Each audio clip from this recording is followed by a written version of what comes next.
Ever pondered the genuine experience of inhabiting those majestic medieval castles? Cast aside the fairy tales and fantastical films, and let's delve into the reality of castle existence from sunrise to sunset, when even monarchs themselves awoke with aching backs, promising an intriguing narrative. While contemporary complaints might center on memory foam mattresses being excessively soft or firm, medieval inhabitants slumbered on what was essentially a sack of straw, often unchanged since the previous harvest festival. The mattress predicament was so dire that numerous medieval medical texts actually incorporated treatments for straw-related injuries. Indeed, people were harmed by their bedding. Imagine articulating that to your local healer. Well, you see, I was assaulted by my mattress. Wealthier nobles fared marginally better, possessing wooden frames for their straw, a distinction akin to being uncomfortably elevated. The morning wake-up call was hardly the gentle chimes of a smartphone alarm. Instead, one might be jolted awake by a rooster undergoing an existential crisis at dawn, or worse, the castle's designated human alarm clock. 13th century historical documents mention a castle servant whose singular duty was to traverse the castle shouting, "Wakey, wakey," or its medieval equivalent, at the break of dawn. A job guaranteed to inspire universal dislike, medieval castles were not exactly renowned for exceptional insulation. The stone walls, excellent for repelling invading armies, functioned essentially as colossal refrigerators. Many castle residents slept in the clothes they'd worn the previous day, not out of laziness, but as a necessary measure against waking up as a human popsicle. Bedroom windows in medieval castles were not the grand glass-paned features seen in films. Most were merely narrow wall slits, designed more for firing arrows at adversaries than admitting morning sunlight. This meant that on overcast days, which, realistically, constituted most days in medieval Europe, one might awaken in complete darkness, stub a toe on a chamber pot, if fortunate enough to possess one, and commence the day with expletives that would shame even a seasoned knight. After extricating oneself from that torture device euphemistically termed a bed, the next medieval morning trial awaited: personal hygiene. And hygiene was a very flexible concept in medieval times. The immediate presence of a bucket filled with water so frigid it likely still contained ice fragments was the first thing one would notice, looming menacingly. No warm showers, no sophisticated temperature regulation, just you and your nemesis, the bucket. Historical records suggest that some of the more innovative castle architects did attempt to devise rudimentary water heating systems. One particular castle in France incorporated a system of pipes running near the kitchen fires, a commendable idea, except the pipes were constructed from lead, presenting a choice between being unclean or slowly poisoned, a difficult decision. Then there was the matter of soap. Modern archaeologists have unearthed traces of medieval soap-making facilities, and the recipes they've uncovered are utterly bizarre. The primary ingredient was wood ash mixed with animal fat. Essentially, they were cleansing themselves with fireplace residue.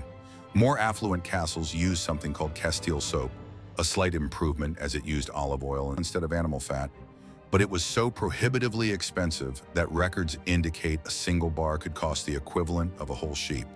Imagine dedicating your entire paycheck to a bar of soap. The truly fascinating part began when nature called. Recall those narrow castle windows? They served a dual function. Yes, they were for shooting arrows at enemies, but they also functioned admirably as impromptu toilets. Castle architects even had a specific term for these: garderobes, so named because people would hang their garments near them, believing the appalling odor would repel moths. Indeed, they utilized the stench of their medieval restroom to safeguard their finest attire. If one wasn't fortunate enough to have a garderobe nearby, there was always the reliable chamber pot. These charming receptacles were typically emptied out of windows, giving rise to one of history's most misinterpreted phrases. When people shouted, "Garde l'eau," watch out for the water, they were decidedly not referring to water. This practice was so prevalent that some medieval cities enacted laws prohibiting the emptying of chamber pots without first shouting a warning. Government regulation in action. Communal latrines were an entirely different matter. Most castles had these shared facilities built into their outer walls, essentially holes that deposited everything directly outside. Archaeological investigations of castle remains have unearthed some rather intriguing items in these areas, And let's just say it wasn't all ancient coins and lost jewelry. Some castles could house up to 200 individuals, all sharing a mere handful of these delightful facilities. Morning rush hour acquired a whole new dimension. Privacy was essentially non-existent. Medieval people had a vastly different concept of personal space. Historical documents reveal that even kings and queens would frequently receive morning visitors while utilizing their elaborate private toilets. It was considered an honor to be invited to the royal morning routine. Seriously, imagine being so important that people desired to witness your bathroom habits. Speaking of royalty, they did possess one advantage: personal servants to assist with the morning ritual. But this was hardly a luxurious role. These unfortunate servants had the glamorous task of helping their lords and ladies wash, dress, and, yes, manage those chamber pots. Records from an English castle indicate that the position of groom of the stool was actually a highly sought-after role, as it granted such intimate access to the king. The entire morning ordeal could consume hours, particularly for noble women who had to contend with intricate hairstyles and clothing. And after all that effort, one would likely still smell like a blend of wood smoke, wet dog, and whatever constituted that day's mysterious medieval soap. At least there was one positive aspect to anticipate: breakfast. Although breakfast might be a rather generous term, the aroma of freshly baked bread was already drifting from the castle kitchens, intermingled with something that might have been porridge or perhaps gruel, or possibly both. The concept of breakfast in a medieval castle would likely induce a nervous breakdown in modern food critics. The cardinal rule of castle breakfast was rank determined everything. The king didn't just get first pick. He got the first, second, and practically every desirable pick. Actual records from a 13th century English castle revealed that while the king indulged in fresh bread, roasted meats, and exotic fruits, the lower-ranked castle staff received something termed pottage, which was essentially whatever vegetables hadn't yet spoiled, boiled until devoid of all flavor and dignity. Regarding bread, it wasn't solely for consumption. Nobles utilized something called a trencher, a thick slice of stale bread that served as their plate. After 4 or 5 days of service as dinnerware, these rock-hard bread plates would be distributed to the poor, who likely needed teeth stronger than armor to consume them. Medieval castle wells were frequently contaminated thanks to those charming waste disposal methods we discussed earlier. The solution? Beer. Copious amounts of beer. Even children drank it, albeit a weaker version known as small beer. Records from one castle indicate they consumed approximately 8 gallons of beer per person per week, roughly 3,000 pints of beer daily for a medium-sized castle. Brewers were among the most vital individuals in the castle. Botch the beer, and you'd have a castle teeming with parched, irate medieval inhabitants. Table manners. Table manners is a rather charitable description of actual dining practices. Forks were largely absent in most medieval castles, considered excessively fancy and Italian. Instead, everyone used their fingers, leading to some inventive eating techniques. One medieval dining guide actually cautioned, "Do not wipe your greasy hands on your beard." The mere existence of this written advice speaks volumes about medieval dining etiquette. The seating arrangement was a political minefield. Proximity to the lord or lady signified importance. Relegation to the table's far end was a clear indication of some social transgression. A recorded incident from a 14th century castle recounts 2 knights engaging in a sword fight over seating closer to the salt. Yes, salt was that significant, the medieval equivalent of prime Wi-Fi connectivity. Breakfast timing was equally peculiar. Nobles typically ate around 10 or 11 a.m. after attending morning mass and addressing basic castle affairs. Servants, having been awake for hours, likely snatched a morsel of leftover pottage between chores. One castle record complains about kitchen staff pilfering food, noting a cook apprehended with 3 entire meat pies concealed down his shirt. Food preservation was yet another adventure. Lacking refrigeration, medieval castles relied on salt, smoke, and prayer to keep food edible. The castle larder, or food storage room, was usually among the coldest locations in the castle, yet even this couldn't entirely prevent spoilage.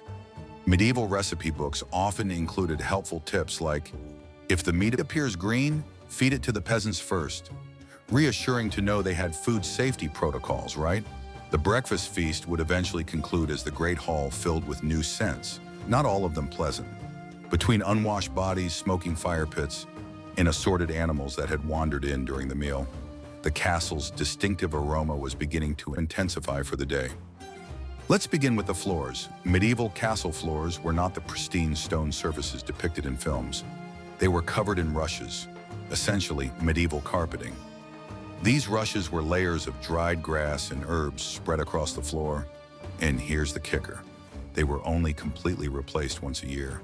Sure, fresh rushes were sprinkled on top every few weeks, but beneath lay a year's accumulation of spilled food, mud, animal droppings, and whatever else landed on the floor. Medieval documents mention that the fresh herbs scattered included lavender and meadowsweet, likely in a desperate attempt to mask the scent of what was effectively a giant compost heap underfoot. The animals contributed their own unique notes to the castle's bouquet. Dogs, cats, chickens, and occasionally even livestock would freely roam the Great Hall as if they owned the place. One medieval account describes a nobleman's prize falcon deciding to relieve itself directly on the dinner table, an event apparently commonplace enough to elicit little reaction. Archaeological evidence reveals that some castle floors contain layers of animal dung that accumulated over decades. Talk about indoor-outdoor living. The walls themselves were also part of the olfactory equation. Stone walls in damp climates tend to sweat, creating ideal conditions for mold. Medieval castle walls were often adorned with tapestries, not merely for decoration, but to attempt to contain dampness and mold. These tapestries, rarely if ever cleaned, became their own miniature ecosystems of mildew, bugs, and mouse habitats. The kitchen area was its own special circle of olfactory hell. Food waste, unwashed dishes, and constant cooking generated a smell potent enough to knock a vulture off a garbage cart.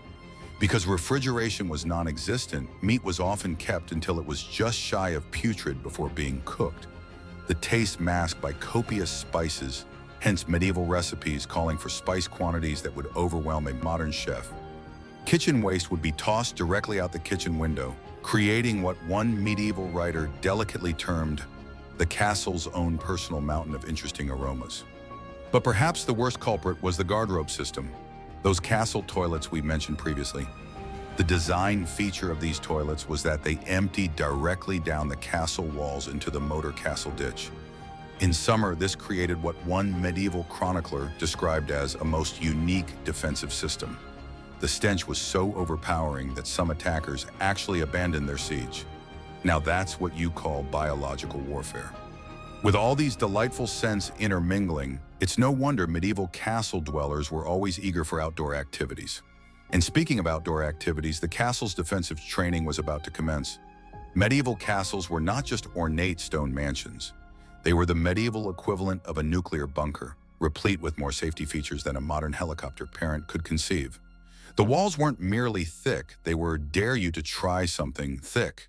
Archaeological studies have revealed that some castle walls reach thicknesses of up to 20 feet at the base. Knights would actually train by attempting to shoot arrows through specialized slits in these walls, a task roughly as easy as threading a needle while riding a horse backwards.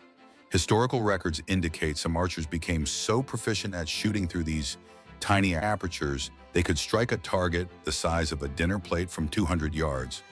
These were, mind you, the same individuals who couldn't hit the castle latrine in broad daylight. Speaking of castle defenses, let's discuss murder holes. Yes, the actual technical term used by medieval architects. These were holes in the ceiling above entryways from which defenders could drop anything from rocks to boiling oil onto attackers. One castle's account books from 1312 list 2 barrels of oil, 3 bags of quicklime, and 1 very angry beehive as defensive supplies. Clearly, someone got creative with their home security system. Everyone within the castle had a role during sieges, even children, who were typically employed as messengers or water carriers. Medieval records show that some castle children became so accustomed to siege conditions. Medieval records show that some castle children got so used to siege conditions that they turned it into a game. One account mentions children playing siege by throwing rotten vegetables at each other from different castle towers. The castle staff, unsurprisingly, weren't thrilled about cleaning up after these culinary battles. The moat wasn't just for show either. Beyond being a repository for all sorts of unmentionable things, courtesy of those charming castle toilets, moats were engineering marvels. Some castle moats were designed to be rapidly flooded or drained using intricate water management systems. One French castle boasted a moat that could be filled in under an hour, likely leading to some very bewildered attackers. "Hold on, guys, I swear this was solid ground just a minute ago." The truly impressive figure was the castle's drawbridge operator. This individual had one job: don't mess up. Historical documents recount several instances of flustered operators raising the bridge prematurely, stranding their own soldiers outside, or worse, lowering it at the wrong time. One particularly hapless operator in a Welsh castle inadvertently trapped half a cow in the raised drawbridge. The cow emerged unscathed, but it did generate what the chronicles termed a very awkward afternoon for everyone involved. But the most ingenious element of castle defense was the spiral staircases. They always curved clockwise going upwards, providing right-handed defenders with a distinct advantage in sword fights. The steps were also intentionally uneven, subtly different heights and depths, so defenders familiar with the stairs could navigate them swiftly, while attackers would stumble. Talk about home field advantage. One medieval chronicle even records an entire attacking force being routed because they tumbled down the stairs. Like a bunch of drunken geese. Defensive training wasn't solely about combat, it was about survival. Castle residents had to be ready for prolonged sieges, sometimes lasting months. They stockpiled food, weapons, and supplies as if their lives depended on it, because they did. One castle's inventory list included emergency rations of 500 arrows, 200 barrels of salted fish, and rather oddly, 3 juggling balls. Even in medieval times, apparently, entertainment was considered essential. The most successful castles were those that could outlast their attackers, which meant having enough provisions to feed everyone, from the lord down to the lowliest servant. After all that rigorous defensive training, medieval folks needed to unwind, and they certainly knew how to party, albeit in ways that might seem peculiar to us today. Take jousting, for example. You'd think colliding with each other at high speed with pointy sticks while mounted on horses would be perilous enough. But no, medieval people had to make it even more interesting. Records show that some tournaments featured novelty jousts where knights competed blindfolded or riding backward. Dice games were ubiquitous, despite, or perhaps because of, being frequently banned. Castle gambling was so widespread that some medieval account books had a dedicated section for dice-related debts.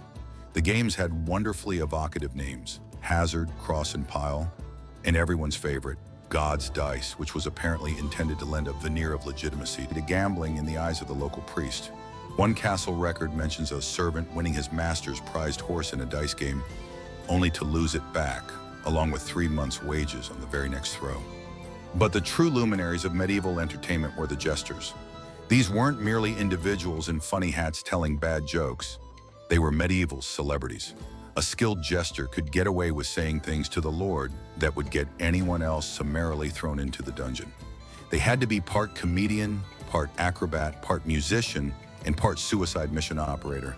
Because making fun of powerful people was literally their job description, historical records indicate that some jesters were paid more than the castle's military officers, which really speaks volumes about medieval priorities. Music was also a significant part of castle life, but not like today's concerts. Castle musicians had to earn their keep by playing pretty much constantly. One medieval account lists a musician's daily duties as playing during meals, playing during prayers, playing during work, playing during something else, playing, and playing until everyone begs you to stop playing. The instruments themselves were quite something. They had something called a bladder pipe, which was exactly what it sounds like. A musical instrument fashioned from an animal's bladder. Classy. Lavish feasts would often feature something called a subtlety, which was neither subtle nor always edible. These were elaborate food sculptures, such as a pastry castle with live birds concealed inside that would take flight when it was cut open, or a roasted peacock redressed in its own feathers. One castle record describes a subtlety that was a life-size knight crafted entirely from marzipan, riding a horse made of roasted chickens. Medieval food critics would have had a field day with that one. All this entertainment kept the castle's massive staff busy around the clock, from servants scrambling to clean up after wrestling matches to soldiers trying to prevent drunken dice players from tumbling off the battlements. But that was merely the tip of the iceberg of their daily duties. Jobs in a medieval castle make modern workplace complaints seem utterly trivial. The coffee machine is broken doesn't quite compare to the dragon-sized bread oven is trying to eat Thomas again. A typical castle employed anywhere from 50 to 200 people, depending on its size, and every single one of them had a job title that would look completely ludicrous on a modern resume. Take the gong farmer, for instance. This unfortunate soul had the unenviable task of cleaning out the castle's toilets. But they weren't just any janitor. They were legally required to work at night, presumably to spare everyone else from the olfactory assault, and were actually compensated quite well. Records show some gong farmers earned more than skilled craftsmen, which really puts a new spin on dirty jobs pay well. Kitchen workers also had it tough. The average castle kitchen processed about 6,000 calories of food per person per day, compared to our modern 2,000. This meant cooking was a perpetually ongoing activity. Kitchen staff worked in shifts around the clock, and the head cook had the charming nickname of the Terror of Turnips in one castle's records. They also had specialized roles like the sauce maker, who did nothing but make sauces all day, and the turnbroek, usually a small boy whose sole job was to turn the spit over the fire. One kitchen account mentions a turnbroek who fell asleep on duty and inadvertently created the first extremely well-done roast. Guards had the most monotonous job until it suddenly wasn't. Most castle guards spent 99% of their time standing around looking imposing and 1% of their time running for their lives. The job also came with some peculiar requirements. Some castles mandated guards to sing while on duty, so everyone knew they were awake. One guard's log from 1387 records, nothing to report except Ralph's terrible singing, which arguably could be considered an attack on the castle's auditory sensibilities. The most prestigious job was being a knight, but even that came with some odd duties. Knights didn't just fight, they had to maintain their equipment, train squires, and attend endless ceremonies. One knight's diary laments spending 3 hours polishing his armor just to stand in the rain for 6 hours during a ceremony. Then there were the squires who spent years doing everything from cleaning horse stables to assisting knights in donning their armor, a process that could take up to 30 minutes and usually involved a lot of medieval cursing. Servants had the most diverse job descriptions. You had the keeper of the wardrobe, who didn't just manage clothes but was more like a medieval accountant, the chamber pot carrier, and let's not forget the wake-up person, whose job was literally to ensure everyone got up on time. The castle blacksmith had one of the most crucial jobs, repairing everything from knight's swords to the cook's pots. One blacksmith's log includes repairs for 1 helmet dented in practice, 2 swords bent in anger, and 3 spoons mangled by the new kitchen boy. They also had to deal with endless requests for custom work. A 14th century blacksmith's complaint reads, "Lord wants dragon-shaped door handles again. Dragons don't even exist, but try telling him that." All this work unfolded under the watchful eye of the castle's true boss, the lady of the castle, whose job made modern CEO positions look like a leisurely stroll in the park. Running a medieval castle was essentially like managing a small city, a military base, and a farm, all rolled into one, and the person in charge of this controlled chaos wasn't always who you'd expect. While the lord was off doing lordly things, usually involving hitting other lords with pointy objects, the lady of the castle was the real MVP of medieval management. Firstly, these ladies were hardcore accountants. Medieval records show castle ladies keeping books that would make a modern CPA break out in a cold sweat. One surviving account book from a 13th century castle lists everything from how many eggs the chickens laid to how many arrows the archers wasted, shooting at birds instead of targets. There's even a note in the margins reading, "Note to self, stop paying archers when drunk, terrible aim." Food management alone was enough to turn anyone's hair gray. Ladies had to plan meals months in advance, ensuring enough food was stockpiled for potential sieges. One castle's records show the lady ordering 2,000 salted fish, 500 chickens, and enough grain for bread to feed 200 people for 6 months, all while dealing with medieval merchants who probably thought expiration date meant whenever it stops moving. They were also medieval HR managers, resolving disputes between castle staff that sound utterly absurd today. One actual complaint record reads, "Cook refuses to work with John the baker because John's bread is so hard it can be used as castle defense." Another gem, two maids fighting over who has to clean the jester's hat after he fell in the moat trying to juggle fish. But these ladies weren't just shuffling papers. When their husbands were away, which was quite often, medieval lords loved a good crusade or war. They became temporary military commanders. Historical records document numerous cases of castle ladies leading successful defenses during sieges. One particularly resourceful lady in 1150 held off a siege for months by using empty wine barrels to create the illusion that she had more soldiers than she actually did. Talk about creative problem solving. They were also responsible for running the castle's healthcare system, such as it was. Most ladies maintained gardens full of medicinal herbs and had to know which plants could cure a headache and which ones might accidentally poison the entire castle. One medical record shows a lady's note. Reminder, the red berries are for healing, the purple ones are for getting rid of unwanted guests. Medieval diplomatic solutions were interesting. The lady's job included being a teacher too. She was responsible for educating not only her own children, but also the children of other nobles sent to the castle as part of their training. One teaching record includes a frustrated note, "Tried to teach young Lord William proper table manners. He still insists on using his sword to cut cheese. At least he stopped trying to juggle the bread rolls." Perhaps the most impressive aspect was managing the castle's finances. Ladies handled budgets that would make modern business owners break into a sweat.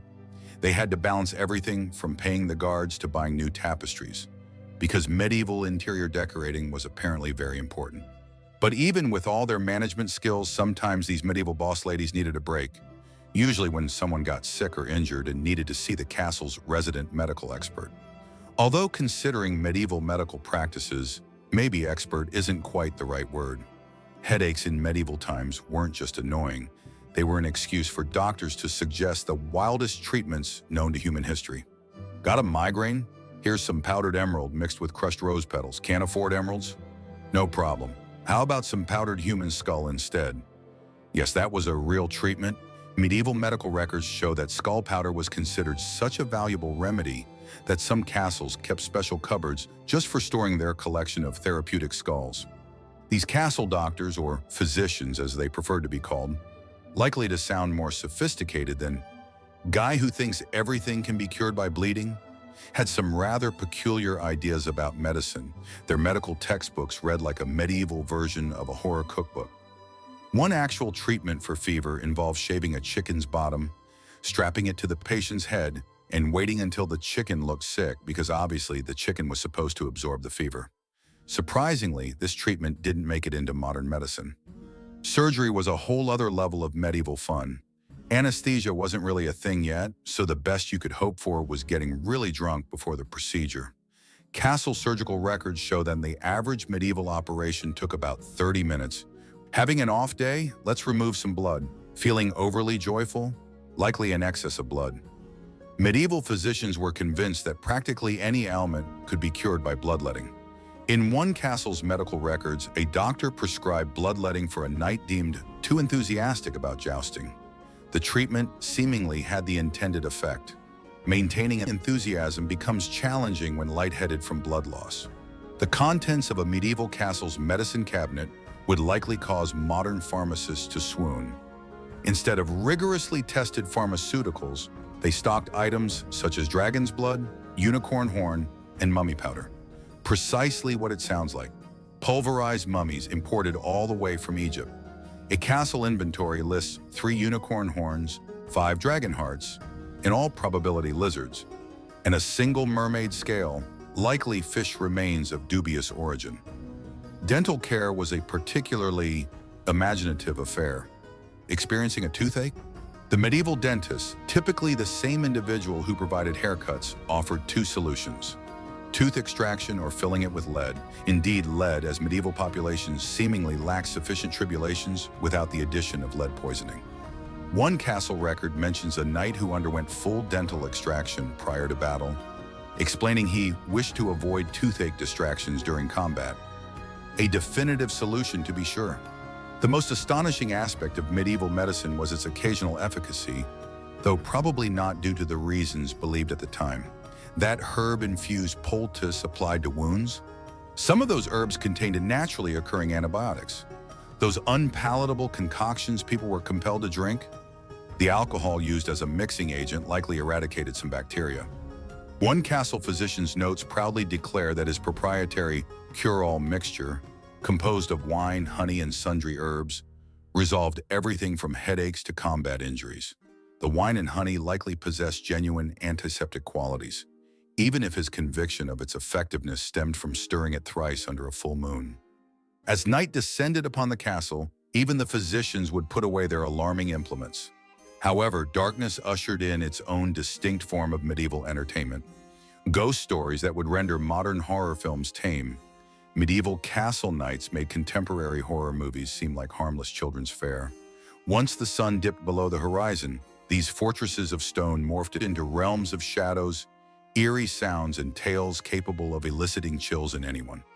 The fact that most individuals couldn't afford candles, each costing approximately a day's wages, meant that darkness was the prevailing force. Even nobles were frugal with candle consumption. A castle's expenditure logs reveal monthly candle costs exceeding the entire household's bread budget. Navigating a castle at night was akin to engaging in a perilous game of guess what you just stumbled into. Guards carried torches, but these often amplified shadows rather than diminished them, making every corner appear to conceal something sinister. One castle guard's diary entry from 1342 recounts, "Mistook Lord Geoffrey's new suit of armor for a demon, possibly screamed. Lord Geoffrey is displeased by sword damage inflicted on his expensive armor, now obligated to work extra shifts to cover repair expenses." Ghost stories were not mere amusement. Medieval people regarded them with profound seriousness. Castle archives indicate that certain locations even had formal ghost protocols. One castle actually instituted a regulation mandating that any ghost sighting be documented in a report detailing the apparition's attire. Medieval ghosts, it appears, were quite concerned with fashion. These reports, still extant, are unintentionally comical. One guard noted, "Ghost observed in North Tower wearing last season's tunic, quite disappointing. Suggested wardrobe update to the specter. Ghost appeared offended and vanished in a huff." The night watch held the most unnerving position in the castle. These unfortunate individuals were tasked with patrolling the darkest recesses, typically alone, armed solely with a torch and their own imaginations. Castle payroll records show that night watchmen received supplementary pay for patrolling specific areas notorious for uncommon occurrences. A watch captain's log entry states, "Hazard pay requested for East Wing patrol. Justification: suits of armor persist in self-rearrangement. Also, convinced tapestries are sentient and observing. Further hazard pay requested for handling judgmental tapestries." Every castle of note boasted at least one undeniably authentic ghost story. Historical records present some remarkable examples. Consider the legend of the culinary ghost from a Welsh castle, purportedly crafting foul-smelling stews at midnight. The reality? Night guards attempting clandestine snacking and incinerating their provisions. Another castle reported a haunted library where books inexplicably relocated themselves during the night. The culprit? Rats, surprisingly, with a penchant for literature, especially partial to cheese-making manuals, according to the bewildered librarian. Yet medieval nighttime anxieties extended beyond just ghosts. They possessed an extensive catalog of nocturnal entities to dread. Castle bestiaries, medieval compendiums of monsters, listed creatures such as night crawlers, likely bats, wall demons, most probably mice, and shadow lurkers, almost certainly castle felines hunting aforementioned mice. Even the most seasoned knights were not impervious to nocturnal frights. One knight's journal contains a lengthy justification for assaulting a demon in the Great Hall, only to realize it was his own reflection in a highly polished shield. He purportedly spent the ensuing week avoiding both shields and the castle's highly entertained jester, who relentlessly reenacted the incident. The jester later composed a ballad about it, which to the knight's chagrin became a castle favorite. As eerie as the knights were, at least most individuals remained within the castle walls. The true horror show unfolded below, in the dungeons, where conditions escalated from mere darkness and furniture collisions to something far more sinister. Medieval dungeons were not the Hollywood depiction, replete with wall-to-wall torture devices and chains dangling ominously. In reality, the majority of castle dungeons resembled exceedingly uncomfortable timeout corners. Archaeological investigations indicate that the average castle dungeon was roughly the size of a contemporary bathroom, albeit with considerably inferior plumbing and definitely no shower. Temperature readings from preserved castle dungeons reveal a consistent 50 to 55 degrees Fahrenheit year-round, meaning perpetual cold for inmates, but paradoxically, potentially superior food storage compared to the castle kitchen. However, should one find oneself within the dungeon's confines, it was prudent to cultivate influential friendships. Inmates were expected to finance their own sustenance and accommodation. Medieval prisons were essentially the world's most undesirable hotels. One castle's prisoner ledger documents a noble's complaint concerning his dungeon invoice. 7 silver pieces for rat removal? The rats remain. Demand recompense. The jailer's riposte. Rats have been elevated to room companion status. No refunds. Another entry details an inmate endeavoring to negotiate a group rate, having persuaded numerous rats to cohabitate in his cell. Particularly opulent castles offered tiered dungeon accommodations. Envision a medieval penal class structure. Ground floor cells were the premium options, featuring actual windows and occasionally even furniture. Historical accounts from one castle describe these as suitable for nobles who have momentarily misplaced their decorum. Basement levels represented economy class. Dimly lit, damp, and with complimentary rat roommates, one jailer's journal entry states, relocated Lord Edmund to lower cell after persistent complaints regarding the vista. He now lacks any view to decry. Subsequently, he has composed 3 poems lamenting his lost panorama. Consider this a successful behavioral modification. Nobles unfortunate enough to be imprisoned often receive special treatment, though special is a relative term when one is still confined to a subterranean pit. Castle records indicate certain nobles even brought their personal servants to jail. One exceptionally fastidious duke purportedly insisted on retaining his food taster in prison, as prison foodborne illness was evidently his paramount concern.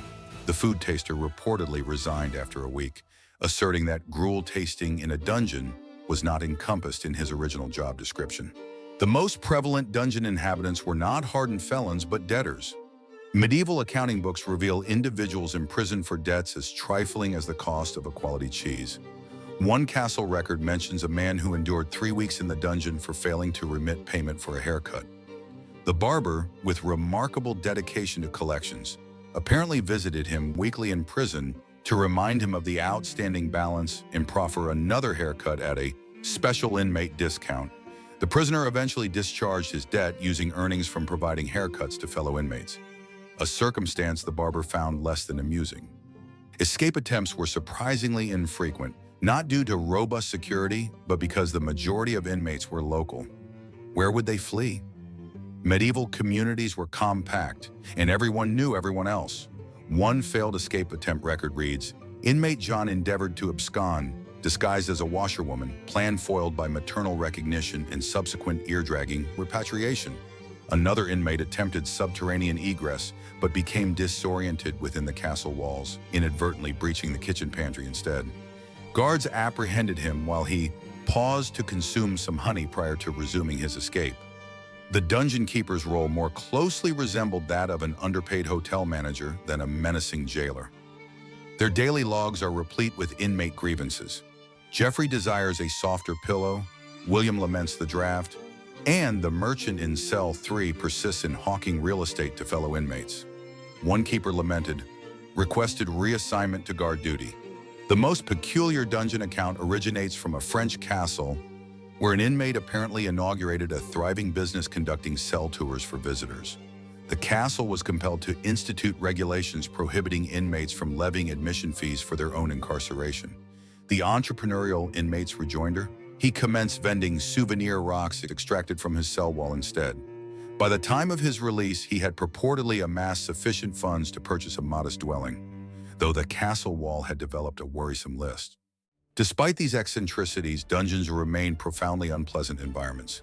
The damp, frigid conditions prompted even the most resolute inmates to wish they had simply settled their cheese debts promptly.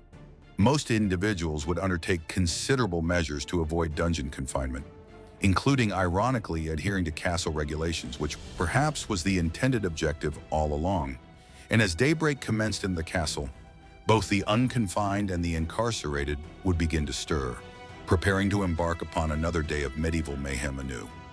From the highest tower to the deepest dungeon cell, the daily cycle would recommence.